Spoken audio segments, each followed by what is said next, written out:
నాయకుడు అద్భుతంగా పనిచేసిండు. చరిత్రలో భారతదేశంలో ఎవరు చేయనంత పనిచేసిండు. నీళ్లు తెచ్చిండు, ఇంటింటికి నీళ్ళు ఇచ్చిండు, సంక్షేమాన్ని చూసిండు, అద్భుతమైన అభివృద్ధి మీ కళ్ళ ముంగటిని చూపెట్టిండు.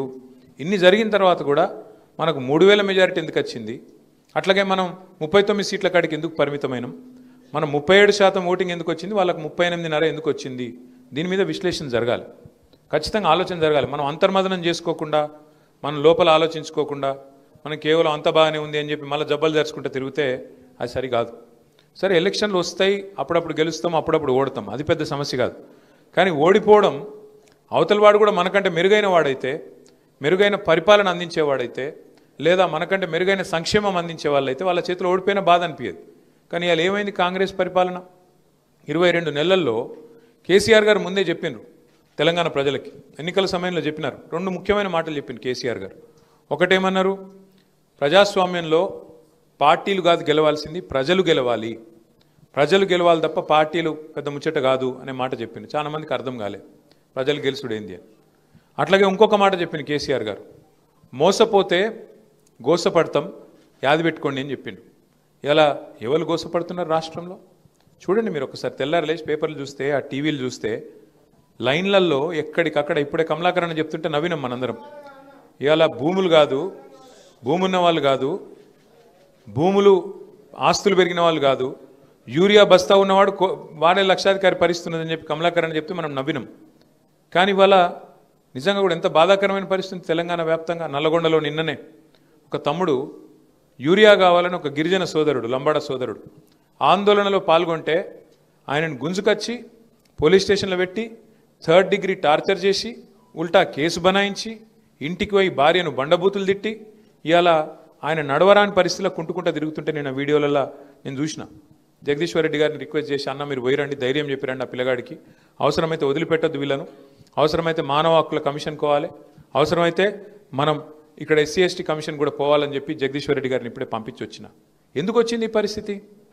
ఎందుకు ఇవాళ రైతులు ఎవరైతే సుభిక్షంగా ఉండిరో, ఆటో ఓనికి చెప్తే ఆటో ఓడొచ్చి ఇంటి ముంగట యూరియా బస్ తీసిపోతుండే కేసీఆర్ ఉన్నప్పుడు, ఇవాళ ఏంది? మళ్ళా నిజాయితీగా చెప్పిండు రేవంత్ రెడ్డి గారు, చాలా నిజాయితీగా చెప్పిండు.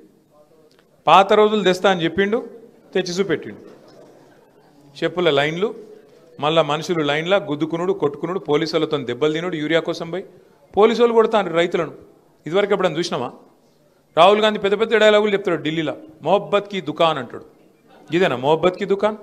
ఏది రైతులను పొట్టు పోలీసు వాళ్ళు కొట్టుడు మొహబ్బత్ కి దుకాన్ అంటే ఎంత సిగ్గుమాలిన ప్రభుత్వం అంటే వీళ్ళే కదా. ఇదే రాహుల్ గాంధీ వరంగల్కి వచ్చిండు, కిసాన్ డిక్లరేషన్, రైతు డిక్లరేషన్ అన్నారు. ఏం నరికిర్రల్లా? కేసీఆర్ 10,000 ఇస్తే మేము 15,000 ఇస్తాం రైతు బంధు, కేసీఆర్ 2 పంటలకు ఇస్తే మేము 3 పంటలకు ఇస్తాం, అట్లాగే బోనస్ ఇస్తాం అన్ని పంటలకు, 500 రూపాయల బోనస్, కనీస మద్దతు ధర మీదికెళ్ళి బోనస్ ఇస్తాం, ఎరువులు ఇస్తాం, విత్తనాలు ఇస్తాం, 2 లక్షల రుణం మాఫీ చేస్తాం. ఇన్ని చెప్పినోళ్ళు ఇవాళ ఏది నీ మొహబ్బత్ కా దుకాన్? రైతుల మీద పడి పోలీసు వాళ్ళు లైన్లలోకి వచ్చి కొడుతుంటే ఇవాళ అవి మౌనంగా భరించుకుంటూ ఉండాల్సిన పరిస్థితి. గట్టిగా యూరియా కోసం రోడ్ ఎక్కితే మొహబ్బత్ కా దుకాన్ ఏంటంటే తీసుకుపోయి పోలీస్ స్టేషన్లో కుమ్ముడు, మొహబ్బత్ కా దుకాన్. ఇది కాంగ్రెస్ వాళ్ళ నీతి. ఇది ఒక దిక్కుంటే, ఇంకో దిక్కు మీ కరీంనగర్లో ఇంకో పార్టీ వాళ్ళది ఇంకా గమ్మత్ దుకాణం. చూడురు మీరు, అది వాళ్ళది. నిన్న చెప్పిండు మోడీ గారు, మొన్న మోడీ గారు 3 రోజుల కిందట సాయంత్రం 5 గంటలకు టీవీలలో వస్తున్నానగానే చాలామంది గుండెల్లో రాయబడ్డది. వామో మళ్ళీ నోట్లు రద్దు చేస్తాడా, మళ్ళీ ఏం చేస్తాడా ఈయన అని చెప్పి చాలామంది భయపడ్డారు. నేను అనుకున్న దబ్బన మన తెలుగు పిల్లలు చాలామంది అమెరికాలో ఉద్యోగాలు చేసుకుంటారు, చదువుకుంటారు.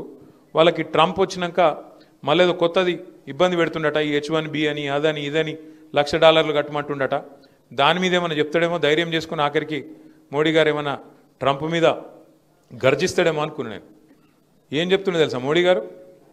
నేను 8 ఏళ్ళుగా మిమ్మల్ని అందరినీ కూడా పీల్చి పిప్పి చేసి మంచిగా బ్రహ్మాండంగా GST 15 లక్షల కోట్లు వసూలు చేసిన, ఏది 8 ఏళ్ల కింద నేనే తెచ్చిన, పెద్ద స్లాబులు పెట్టిన, 28% గుంజిన మొన్నటిదాకా, ఇప్పుడు జర తగ్గించిన, ఇక కాబట్టి రేపటి నుంచి పండుగ చేసుకోపోరు అంటుండు.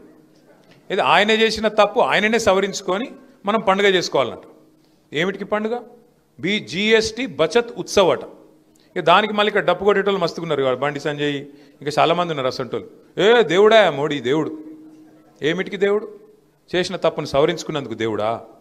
28% మొన్నటిదాకా గుంజి ఇప్పుడు దాన్ని బుద్ధి తెచ్చుకొని 18% చేసి 10% తగ్గించుకున్నామని డప్పు కొట్టుకుంటే దేవుడా? మరి మొన్నటిదాకా గుంజిన ఇస్తావా వాపస్? మొన్నటిదాకా గుంజిన ఇవ్వాలనా వద్దా? నిజంగా దేవుడు పండుగ అంటే ఇవ్వాలి మరి వాపస్. 15 లక్షల కోట్లు తీసుకున్నావు, నువ్వే తప్పు చేసి 28% స్లాబ్ పెట్టి గుంజుడు గుంజి పెరుగు మీద, పాల మీద, మందుల మీద, సూది మీద, దూది మీద, అన్నిటి మీద వేసి గుంజి ఇప్పుడు అది తగ్గించి ఇక నేను పండుగ చేసుకోను, ఎందుకంటే ఎలక్షన్ ఉంది బీహార్లో ఎలక్షన్ ఉంది, గెలవాలి కాబట్టి తగ్గించినట్టు యాక్టింగ్ చేసుకుంటా, దానికి మళ్ళీ పేపర్లలో అడ్వర్టైజ్మెంట్లు ఇచ్చుకుంటా చేసుకోపోయి పండుగ. ఎప్పుడు చేస్తాం పండుగ? నువ్వు చెప్పినట్టు నిజంగానే 15 లక్షల రూపాయలు వేస్తాను కదా ఒక్కొక్కరి అకౌంట్లో, నల్లధనం తెస్తా, స్విస్ బ్యాంకులలో దాచుకున్నారు కాంగ్రెస్ వాళ్ళు, ఈ దేశంలో ధనవంతులు. మరి నేను తీసుకొచ్చి పంచితే 15 లక్షలు ఇంటింటికి ఒక్కొక్క మనిషికి వస్తాయి అన్నాడు. అట్లా 15 లక్షలు నిజంగానే పండుగ చేసుకుంటాం. చేయమని అంతగానం ఇప్పుడు 11 ఏళ్ళు అయిపోయాయి, గెలుస్తూనే ఉన్నారు కదా ఎలక్షన్ల మీద ఎలక్షన్లు దేవుని పేరు చెప్పుకొని. మరి ఆఖరికి వచ్చి మరి పైసలు ఏమంటే పైసలు మాత్రం 15 లక్షలు రావు. ఈయన చెప్పిన 15,000 రావు, ఆయన చెప్పిన 15 లక్షలు రావు.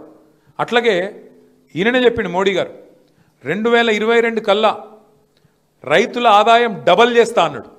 అయిందా? డబల్ ఎక్కనండి భారతదేశంలో రైతుల ఆదాయం ఎక్కడన్నా అయిందా? నువ్వు డబల్ చేస్తే తప్పకుండా పండుగ చేసుకుంటారు రైతులు. అట్లాగే నువ్వే చెప్పినావు 2022 కల్లా భారతదేశంలో ఇల్లు లేనోళ్ళు ఎవరు ఉండరు, ప్రతి ఒక్క పేదవాడికి ఇల్లు కట్టిస్తా అని చెప్పిందే నరేంద్ర మోడీ. మరి 2022 అయిపోయి 3 ఏళ్ళ, ఇంకొక 4 రోజులు అయితే 2025 కూడా అయిపోతుంది. వచ్చినాయి ఇండ్లందరికీ, ప్రతి ఇంటికి నల్లా ఇస్తా అన్నాడు దేశంలో. ఇక్కడ కేసీఆర్ ఇచ్చిండు తప్ప ఆయన ఇచ్చింది ఏం లేదు. కానీ దేశంలో ఎక్కడ నల్ల నీళ్లు రాలే, మన్ను రాలే, మరి ఏది లేదు. ఏమిటికి వేసుకోవాలి పండుగ? బుల్లెట్ రైళ్ళు ఊరికిస్తా భారతదేశం అంతా అన్నాడు 2022 కల్లా. వచ్చినాయా? ఏది రాలేదు. కానీ కరీంనగర్లో మాత్రం బీజేపీకి ఓట్లు గుద్దుతాను. మీరు మెచ్చుకోవాలి, మీరంటే మీరు కాదు, అక్కడ ఉన్నోళ్ళు. ఎందుకు? మరి గంగుల కమలాకర్ అన్న ఇంత పని చేస్తాడు, అవతలోడు నయా పైసా పని చేయడు. ఆఖరికి మాత్రం ఒక్కసారి డైలాగ్ కొట్టాలి, దేవుని పేరు చెప్పి మొక్కాలి, ఓటేమని అనాలి, మీరు గుద్దాలి, అంతే, ఇంకేం లేదు. అదొకటే కావాలి మనకి, ఇంకేం లేదు. ఆయన సిలిండర్ ధర పెంచింది మర్చిపోయినాం, ఇదే మోడీ గారు కదా. 350 రూపాయలు నేను వచ్చినప్పుడు, ఇలా ఎంత అయింది? 1000-1100 అయింది. తగ్గి మళ్ళీ 350కి పండుగ చేసుకుందాం, అది చేయడు. డీజిల్ ఎంత ఉండే, పెట్రోల్ ఎంత ఉండే? 65 ఉండే, ఇవాళ ఎంత అయింది? 110-108 అయింది. తగ్గి మరి 50 రూపాయలకు తగ్గి. ప్రపంచమంతా ముడి చమురు తగ్గింది. ముడి చమురు ధర తగ్గుతుంది, కానీ మోడీ చమురు ధర తగ్గది. ఏడిపోతున్నాయి పైసలన్నీ? మరి ముడి చమురు ధర తగ్గితే లాజికల్గా ఇక్కడ కూడా తగ్గాలి కదా, పెట్రోల్ డీజిల్ తగ్గది. ఎవరికి అడిగిపోతున్నాయి పైసలన్నీ? మరి ఇది అడిగేటోళ్ళు లేడు. ఎందుకు? మనకు సోయి లేదు. గుద్దుని గట్టిగా గుద్దుని, దేవుడు దేవుడు దేవుడు అని గుద్దితే. హాయ్ అండి, నేను మీ కార్తికేయ. టీఎఫ్సీసీ లైవ్ ఛానల్ని లైక్ చేయండి, షేర్ చేయండి, సబ్స్క్రైబ్ చేసుకోండి. This is Nikhil. టీఎఫ్సీసీ ఛానల్ని ఎంకరేజ్ చేయండి, లైక్ చేయండి, subscribe. Hello, this is heroine Alekhya Angel. TFCC live ఛానల్ని లైక్ చేయండి, షేర్ చేయండి, సబ్స్క్రైబ్ చేయండి. టీఎఫ్సీసీ ఛానల్ని లైక్ చేయండి, షేర్ చేయండి, సబ్స్క్రైబ్ చేయండి. నేను మీ హీరోయిన్ మౌర్యాని. Thank you. అందరికీ నమస్కారం, నేను మీ Geetha Madhuri. TFCC live like చేయండి, షేర్ చేయండి, సబ్స్క్రైబ్ చేయండి. హాయ్ అందరికీ నమస్కారం, నేను మీ Madhupriya. Please like, share, subscribe to TFCC live. Please subscribe TFCC channel like చేయండి, షేర్ చేయండి. టీఎఫ్సీసీ ఛానల్ని లైక్ చేయండి, షేర్ చేయండి, సబ్స్క్రైబ్ చేయండి. Hi, please subscribe TFCC. Hello, this is your all supplicants. Please do subscribe TFCC live channel. Thank you so much. Please do subscribe to TFCC live channel and like, share and subscribe చేయండి. Hi, నేను మీ Vijay Shankar. TFCC channel do subscribe, like చేయండి, share చేయండి. Thank you. నమస్తే, నేను మీ Karthika. TFCC ఛానల్ని share చేయండి, లైక్ చేయండి, సబ్స్క్రైబ్ చేయండి. అందరికీ నమస్కారం, I'm your favourite actress Ankita Maharana. Like చేయండి, షేర్ చేయండి, సబ్స్క్రైబ్ చేయండి. TFCC live, love you all. TFCC live ఛానల్ని లైక్ చేయండి, సబ్స్క్రైబ్ చేయండి. అందరికీ నమస్కారం. టీఎఫ్సీసీ లైవ్ లైక్ చేయండి, షేర్ చేయండి, సబ్స్క్రైబ్ చేయండి. నీ heroine Srujitha Ghosh. Thanks to all of you.